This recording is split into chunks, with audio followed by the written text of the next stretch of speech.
Hey guys, this is Strider Prime, and this is now episode 12 of my RE100 Efreet Custom that I started working on back in June 11th, and for the following 2 weeks I was working on it all the way up until mid-July, and I stopped building it after episode 11 because I was waiting for the other Gunpla Builders that we'll discuss in a few moments to finish theirs.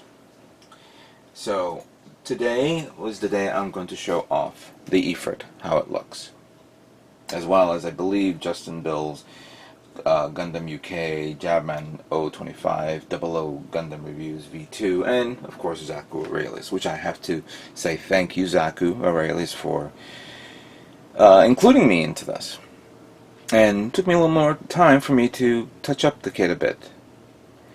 Now, before we unveil what the Efreet looks like, a little disappointment news here is I was originally going to do a live stream. That was my intention, a live stream of the Efreet. However, I made a tactical error. No, not an error, just in not realizing what I don't have. I did a test on the live stream yesterday using this little guy right here. This is the Logitech C110, and I've had it for a long time. I used to have sometimes I keep it on, so I'm on Skype and I show it all, show off my builds and my kits to certain people. But I don't think about it. I never thought it was not high def. I thought it was. The resolution can only go up to 480, 640 by 480, which is nothing these days. I mean, I think even on the cheapest cell phone you can get it on that. But I have that and didn't realize it when I was doing the video test, live stream test yesterday. So that's why many people are probably saying, "Oh, it's terrible. Looks resolution is bad. What are you doing?" Guys, I didn't know. It was the first time doing it. It was a test.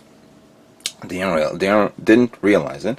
I was able to figure the thing out, of course, and I was hoping to do it again. Of course, today would have. Many people would have been disappointed, unable to see the Efreet in its full glory. Definitely, will look into the possibility of purchasing a high def webcam for me to do some live streaming in the future. But for now, we're doing this video. So I've seen Jabman 025's video kit, and Gundam UK's kit, and I believe Justin's builds kit is really nice.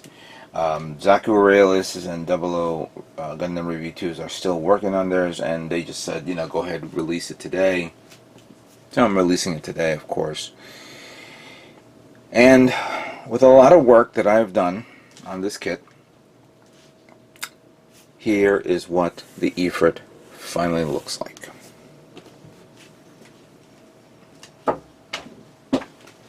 My Desert Efreet Custom is done. Let's bring it a little closer.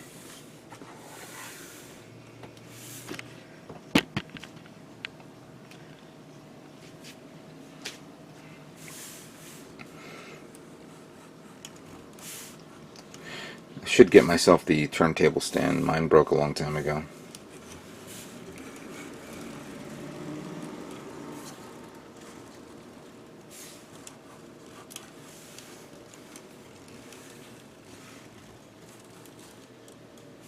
There you go. Alright, so here's a closer look at the Efreet. First we'll begin with the side thrusters here. The detail parts, the metal parts that I put on there, as you can see, as well as some.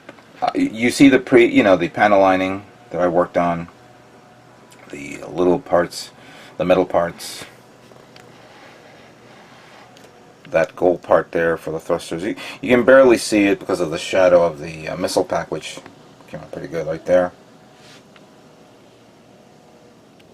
The missile pack, of course, contains the battery compartment. Starting from the foot here, the vent, which you see right there, came out perfect.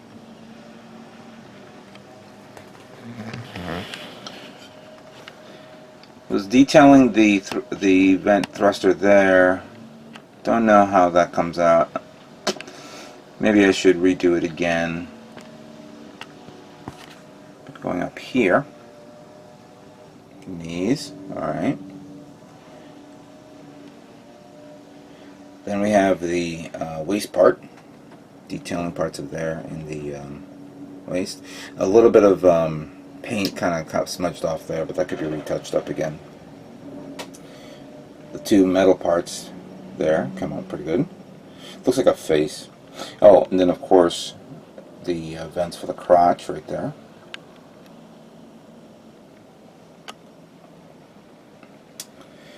Now this one, of course, is the best part. Look at that. Look at the vents there. I had to figure out which size to put in, and realize that to put the biggest size possible. But it was kind of hard to put them on because the actual vent trim parts around the side is not a complete square. It's different. So I had to get one that's over the size of it is, and then put it on. Then of course glue it on with super glue just to hold it on. And then of course the head came out really nice.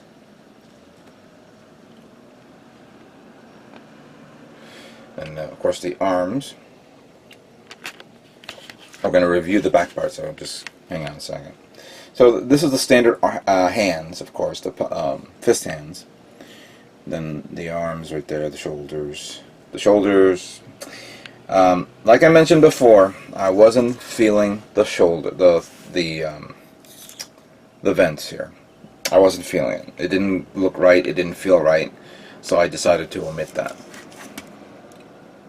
But we put the little metal parts there, as you can see. The two-tone colors of the spikes and the trim around the side of the shoulder came out really nice. Now, let's look behind it. There's a lot more detail back here than they are up front. So we have the back part here.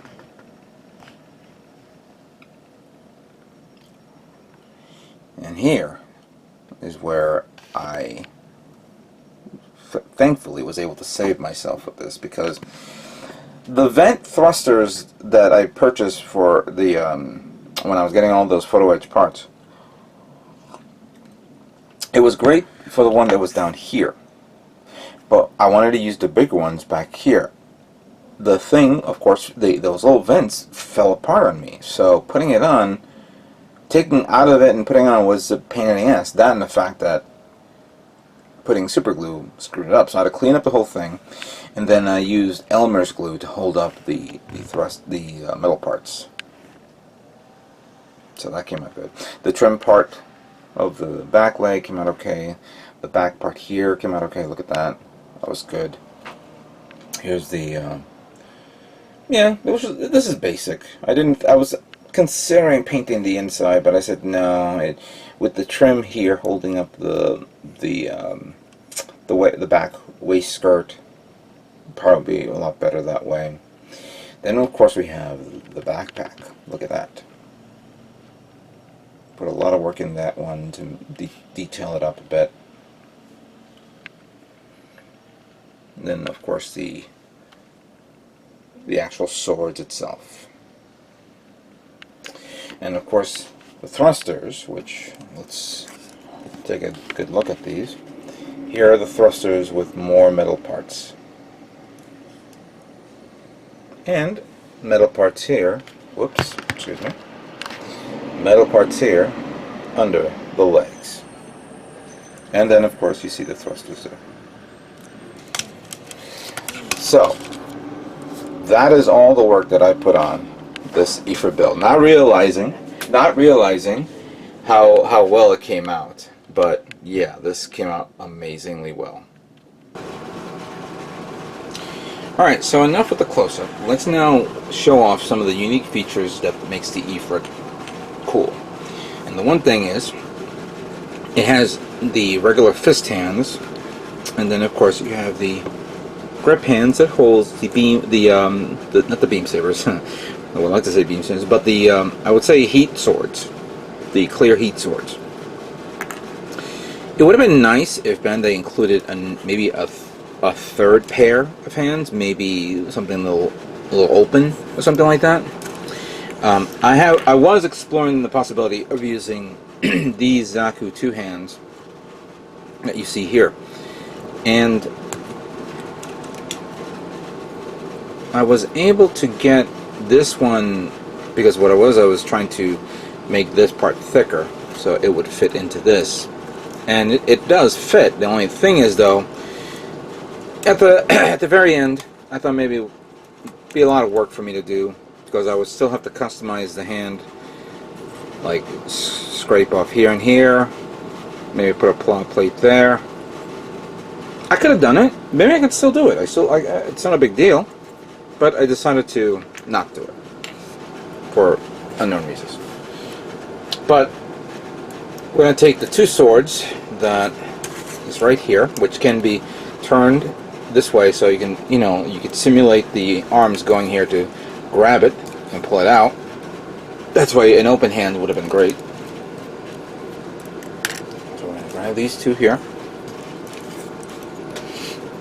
and we're going to open up the hands. Put one here.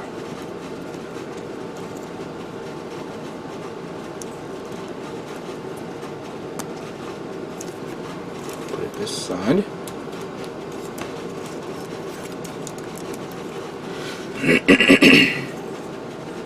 Pull this one out here. And by the way, I did notice something, that this hand has a little notch here. So if you have a weapon that has a notch, it will definitely work with this. I don't know what weapon that could be. Maybe a beam rifle, maybe a Zaku machine gun. I think I have the Master Grade. Yeah, I do have the Master Grade Zaku machine gun. Maybe it has the little clip on it. I don't know. But it opens the possibilities on using other weapons. And I have other weapons that I was actually considering on putting on this guy. We'll discuss that later on. And that didn't look right.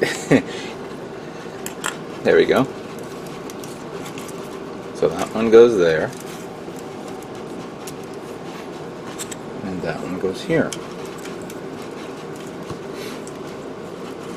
Come on. Still loosey-goosey, you could see. There we go. Now this mobile suit is ready to rock and roll. What do you guys think of that? Cool, isn't it? So I think I'm done building this guy. I don't think there's anything else I need to cover. Oh, wait a minute. I forgot. Yeah. I forgot the LEDs. I guess you guys were screaming, says, where the hell is the LEDs? Well, first off, let's begin with this. I'm going to pop this out slowly. And I put, before I flip the switch, I put a battery in here. Let me take this off because it's not going to work.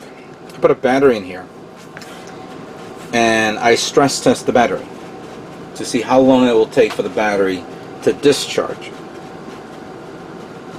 After 5 days, the battery finally worn out. So this is a new fresh battery. I'm going to flip the switch. I think it's on. There's one way to find out. There she is.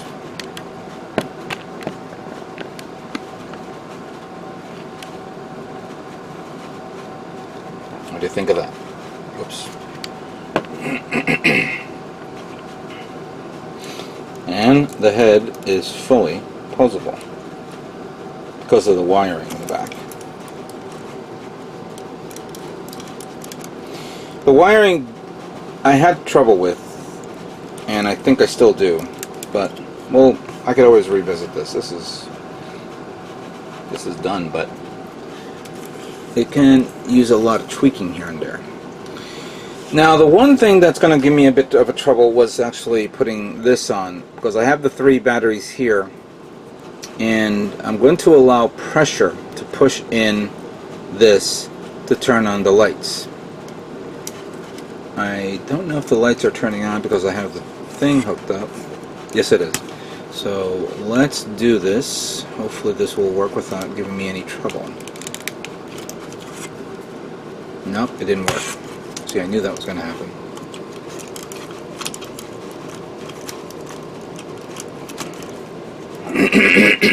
No worries, I always have a backup plan. Some would argue that why don't I put this on a base? Well, the reason why is because this kit is so big, you could pretty much put the battery pack in there on its own without any issues. Give me a second. So that's why I challenged myself to do that. Will this work? I believe not. Putting something in there to pressure the switch there.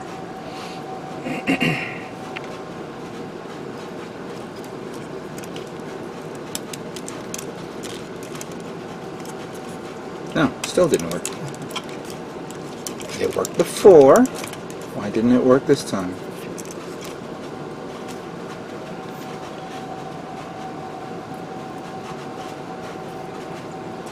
Oh, and as you notice, I put a blue backboard. Got a little tired of the blackboard for a long time, so I said, let me do this. Let's make sure this thing turns on. No, it's not. Interesting. I wonder it wasn't going through. How did I figure this out?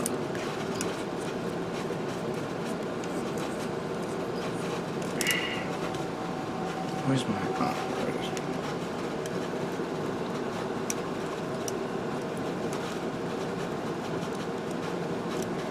I need to know if it works or not. So yes, it does. So that's fine. But now I need to pressure that. And I had something here which I cannot find. Oh, okay. Fair enough. Let's do it again. There we go. That's what I wanted.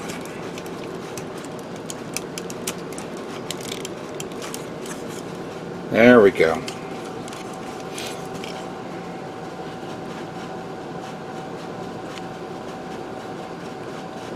Blast off.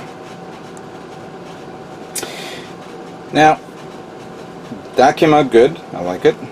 And as you can see, there's that extra little metal parts there. Gives it that extra shine. There are 3 LED lights in there. 2 for the back, 2 for the sides right there, and 2 here. Fortunately, it's not strong enough to see it like this, unless you actually see it in an angle.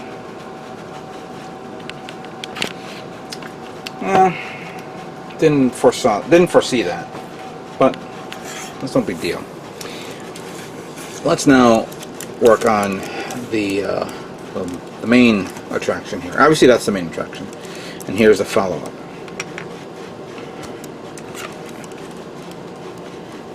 I've been having trouble with the switches, so I don't know if I missed something, pulled something wrong, but I'm going to make sure I do this right.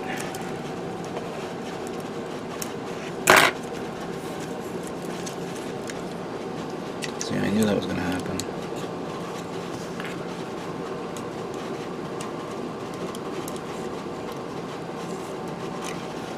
I was hoping to do this on camera and not worry about it, but it looks like that was not the case. Yeah, the light is on. So what is the problem?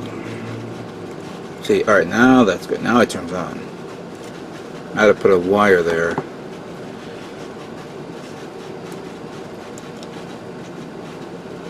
There we go. Nope, that's not what I wanted. I want to get both of these done so you guys can see this.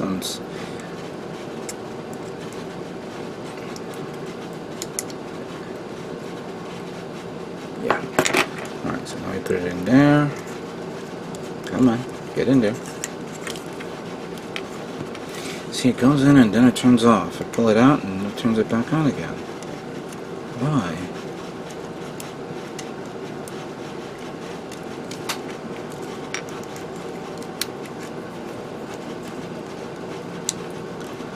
Alright, looks like I'm going to have to do some editing here. So let me pause this video for a second. Okay, was able to figure it out. And here are the thrusters turned on and blasting off.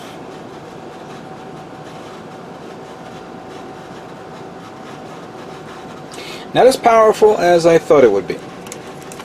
I thought it would be at least as powerful as that LED light.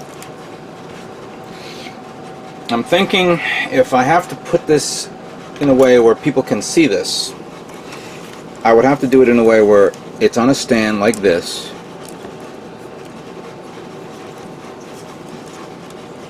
and people can see the thrusters blasting off, like so. I have the peg here to put it on the stand, and you know, I can do this, ready to slice of somebody. So I was able to achieve putting LED lights on this kit standalone without anything holding it down to power it up. There you go. There you go. Now, even though I'm happy with the results, I always end up critiquing my own work. And let me begin. First off, lights could have been a little bit more powerful. Even though these LED lights, the illumination is powerful enough to see, it definitely needs, I guess, another layer of light to go through. But it's so powerful in a way that even though I close these gaps there, some light bleeds through, which doesn't, you know, help me out either way. Another thing is, of course, even though these thrusters are in a fixed position, I wish these thrusters can maneuver or turn. They're stuck into place. That's why you can't barely see anything unless you're looking under it or down. I have trouble with the wiring here by the neck, which I'm going to show you right now. Just bring it up.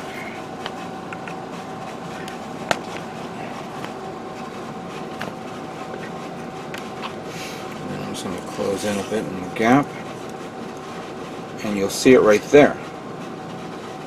There's two protruding wires there that I was trying to use a rubber hose to cover that up, but because it's so scrunched down you can't see anything. It would have been maybe nice to use some sort of fabric cloth to cover that, kind of like something on from a Labor kit. What's another thing? I did, even though I recovered this, I'm kind of so happy with this design. So it's okay, no big deal. I think that's pretty much it. So, even though I like what I did, I was able to achieve what I wanted. It's not perfect, in my mind, but it's a good start.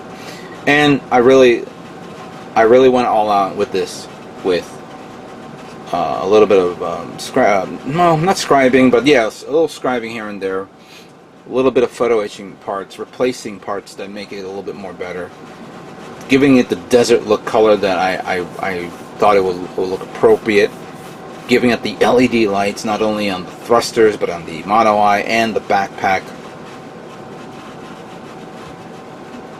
I wish, I think I'm happy with this. I am. I don't know what you guys think. Clearly some people are going to enjoy this. Clearly some people will not. But my intention was not to win a contest. This was not a contest. This was a friendly build-off. It was a challenge to me to see how far I can go. What level I can take. Maybe I went a level or two here and there. I don't know. Maybe I've reached a limit. I don't know. But then again, this is Gunpla. And we all know that Gunpla equals freedom. And I had the freedom to do this. So, I would like to thank, again, all the Gunpla modelers who participated in this build-off. 00 Gundam Reviews V2, Jabman 025, Gundam UK, Justin's Build, and of course the person who actually reached out to me and asked me to join, Zaku Aurelius. Thank you guys for allowing me to do this. I hope I do good. I've seen some of your guys' work and they're amazing works. They're pretty much works of art, and I hope my kit measures up to that. So I'd like to thank you all for watching, and what can I say but stay tuned for more Gundam models yet to come. You guys all have a great day.